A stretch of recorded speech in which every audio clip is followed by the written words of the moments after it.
Лапароскопия немесе минималды қолжетімділік хирургиясы. Күнделікті тілде көптесік хирургиясы деп аталады. Қазіргі уақытта ең кең таралған тәжірибе болып табылады. Ашық хирургия күндері өтті. Және лапароскопия көптеген жолдармен ашық хирургияны басып озды. Дерлік әрбір басқа хирургия, мысалы өт қабытастары, жарықтар, тіпті адгезиялар және неге болмасын, тіпті қатерлі ісіктер лапароскопия арқылы өңделе алады. Сондықтан бұл ашық хирургияны басып озған себебі оның көптеген артықшылықтары болып табылады. Егер кілттесік хирургиясының артықшылықтарына қарасақ, ол негізінен шектеулі ауруханада болу уақыты.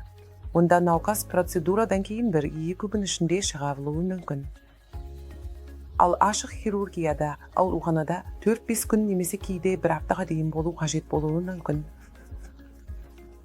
Екінші артықшылығы жұмысқа кез оралу, яғни ауруханадан шыққаннан кейін 1 аптадан аз уақыт ішінде науқас өзінің күнделікті іс-әрекеттеріне қайта оралуға қабілетті.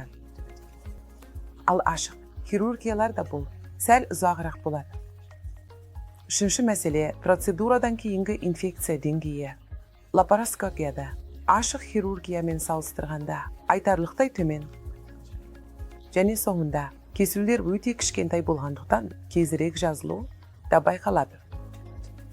Лапароскопиялық немесе минималды қолжетімділік хирургиясын қалай жүргізетініміз ашық техникада жасалатын кез келген процедура лапароскопияда да жасалады.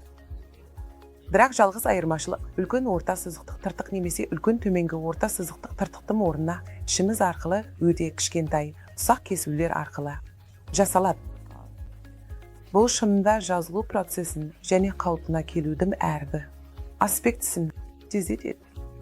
Мұндағы жалғыз қиындық лапароскопия үшін қажетті шеберлік деңгейі. Бұл шеберлік тәжірибені қажет етеді және үйренуді талап етеді.